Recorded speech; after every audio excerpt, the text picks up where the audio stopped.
Oh, you weren't there for that? I wasn't there, but I got a great story of where I was. Yeah. Um, I was in Palo Alto, California, in East West Shrine game. Now, Okay. I'm on the East team, and we were watching the game. And so what happened? Guys going to bet. We're sitting there drinking beer, big pig on the table here, and so I don't know how to bet.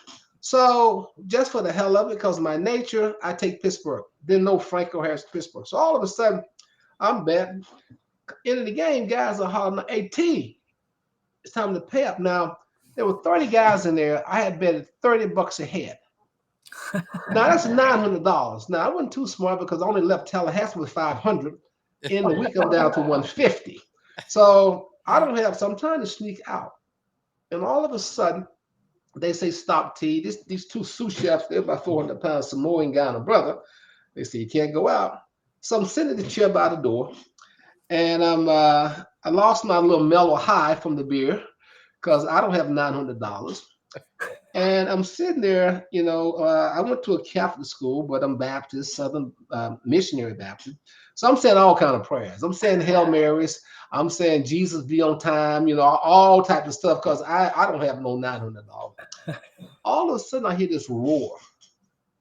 And they say, "Oh, no." And I look up, it is Franco Harris going down the side. I said, "Oh, my God." I say, "Hand me those two sabers there next to the pig." I got both sabers and put a pot here. I'm standing up in the chair here with both sabers.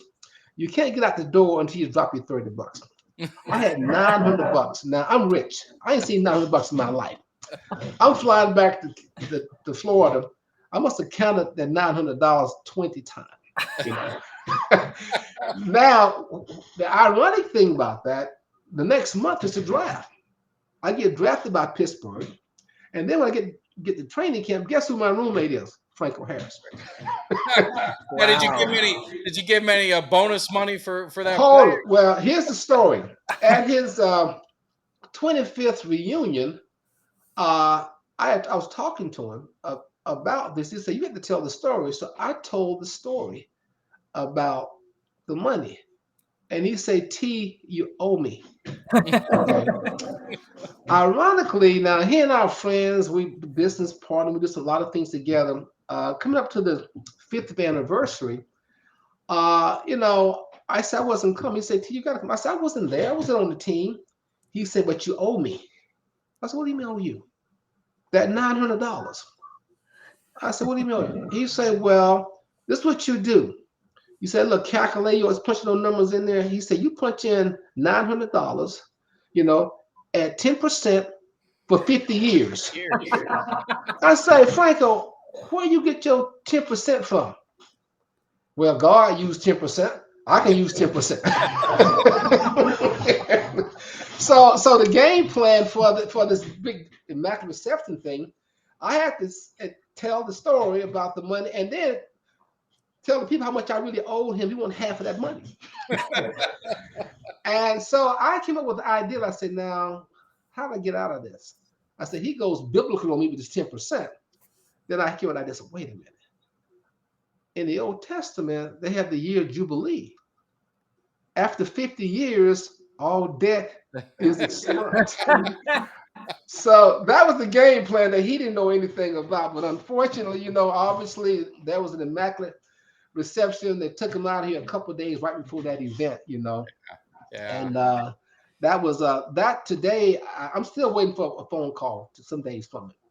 It really put us in a was always in a tough situation in terms of mortality, thinking about it because um, 2 days before, you see him and he's excited about this, and bam, he's gone like that a couple of days after that. Yeah. Yeah. That's you gotta live I shared this last story is that one of the things that Chuck Nose had that we were waiting on Franco, and he said with contempt. Franco's a guy, I should tell him, I said, you're always late to things. I said, "You're gonna be late going to hell." He said, "Well, maybe that's a good thing. They won't let me in." I say, "Probably won't." But he was always late, or just coming in. That's just Franco Harris. And we thought it was late because mismanagement of time. But on the football field, it was Chuck Nose coined this phrase, "waiting on Franco." All most teams practice at the 50-yard line. Most plays in practice go 20, 30 yards past. They come up the huddle. Well, when Franco's in, he runs the play, first hit line defense. They go back to the huddle. Defense with huddle. Franco runs to the other side of the field, makes moves, runs in the secondary. Now we got to chase his ass. He runs all the way to the goal line, so we pissed. We had to chase him every play. Then he jogs back. Well, this is getting into Chuck Noll's structure of timing, because now he has to wait on Franco to get back. And everybody in the hall, we waiting on Franco. He comes jogging back every play. So imagine every play, this is what goes on. He runs 50 yards and jog back. He runs 100 yards every play. So it got to the point Chuck Knowles could not say anything about it. So he said it with contempt, but then it was like a complimentary tone to it. Here's a guy, every play is running 100 yards. And I thought about waiting on Franco and that habit there of us waiting on. Then I thought about how many times did we wait on him to bail our ass out. So my book, the last chapter is waiting on Franco. And because of what I found out about it, even with his time, reason he was late for stuff, not because wasting his time, he was always giving his time to people.